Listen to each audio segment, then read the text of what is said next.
एक किताब है मनुस्मृति। मनुस्मृति में धर्म के 10 लक्षण, 10 कैरेक्टरिस्टिक्स ऑफ धर्म बताए गए हैं। ठीक है, तो रोमन में लिखा हुआ है, मैं उसको हिंदी में लिख के बता रहा हूं, संस्कृत में लिख के बता रहा हूं।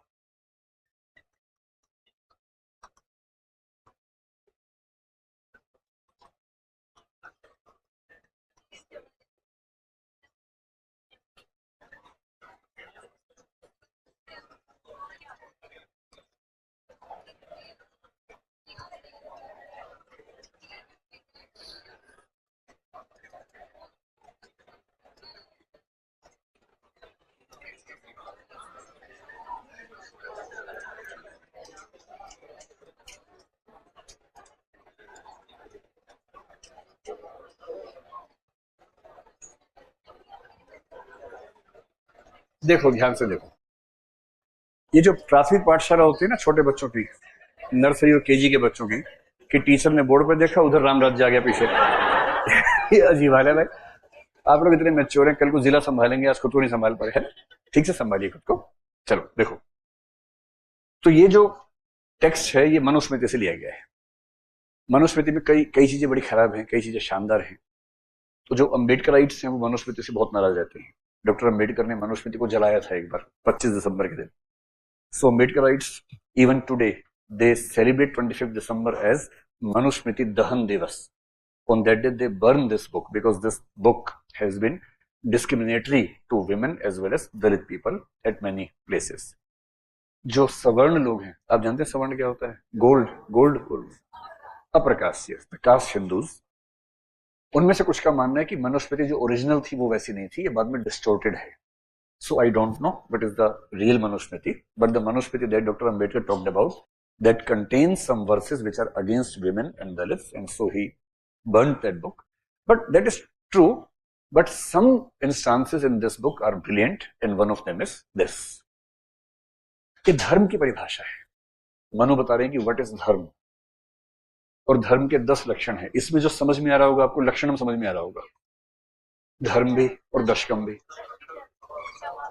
तो 10 धर्म के 10 लक्षण हैं, यहां से बात समझ में आ गई।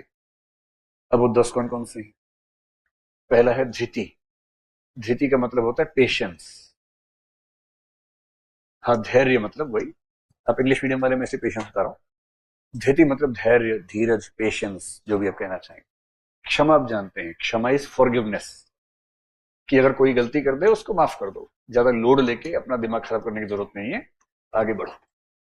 जब जीसस क्राइस्ट को लोग टांग रहे थे ना सलीब पे, उन्होंने पता क्या बोला? वो ईश्वर के पुत्र थे, सन ऑफ गॉड, और उसने कहा हे ईश्वर, यानी कि हे पापा, इन सबको माफ कर देना, ये जानते नहीं है कि ये क्या कर रहे हैं। So even when people were killing him, he was saying pardon them, forgive them, O God, for they do not know what they are doing.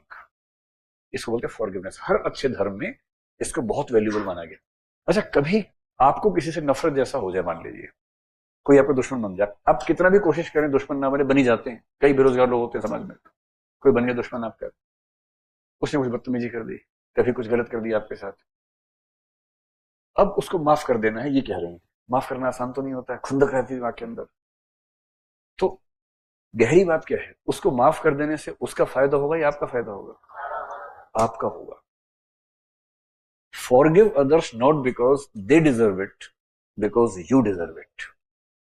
आप रात दिन किसी खराब व्यक्ति के बारे में सोचते रहें, इतनी इंपॉर्टेंस उसको दें, अपना बीपी बढ़ाएं, एंग्जाइटी बढ़ाएं, क्या इतनी वैल्यू है उसकी? सही पटका, सही पटका बर्तन। इन्होंने कहा कि नहीं है वैल्यू उसकी, बर्तन पटक के साबित किया कि उसकी इतनी वैल्यू नहीं है।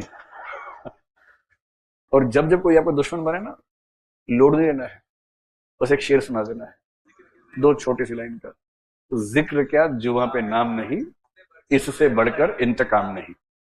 भाव ही नहीं देना है। अब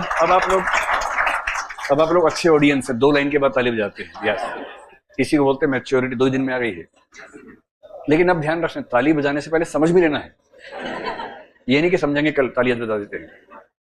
तो सबसे अच्छा इंतकाम समझते क्या होता है? रिवेंज। सबसे अच्छा रिवेंज ये है कि जो रात दिन आपको परेशान करने की सोचता है उसके बारे में सोचो ही मत। जिक्र तो बहुत दूर की बात है, बात ही नहीं, शब्द ही नहीं आना चाहिए मुंह पे। अरे 50 ऐसे हैं, हजारों ऐसे निकम्मे घूम रहे हैं, किस किसका ध्यान रखेंगे? एकदम मस्त रहना है। फॉरगिवनेस, इसको बोलते हैं क्षमा। धैर्य, क्षमा, दम और संयम। कुछ सोच रहे हो बीच में सांप कहां से आ गया? ये जब हम संस्कृत में संधि की प्रक्रिया में जब ओ और अ जुड़ते हैं तो बीच में ये आता है, ये अ की साउंड होती है। दमो और संयम, ये अ की साउंड है। तो दम, दम मतलब दम और दम। दम का मतलब मेंटल कंट्रोल, मेंटल कंट्रोल।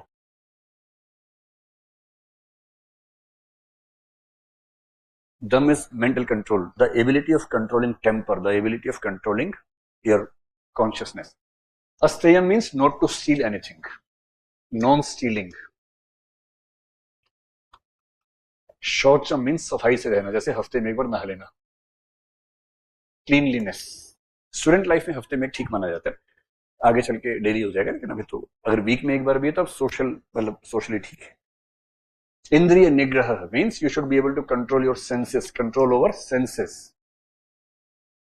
सो control over mind, control over senses, दोनों है। धीह, धी का मतलब होता है बुद्धि, इंटेलेक्ट।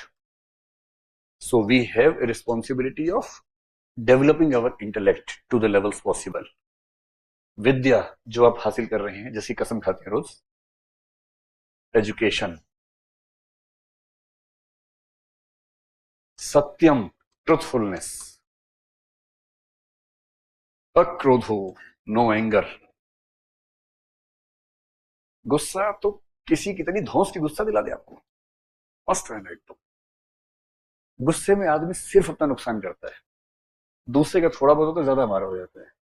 तो ऐसा कंट्रोल करना गुस्से को कि आके दिखा, ट्राई कर, आके दिखा। ऐसे आ जाता है गुस्सा बहुत तेज, बात बात पे आ जाता है।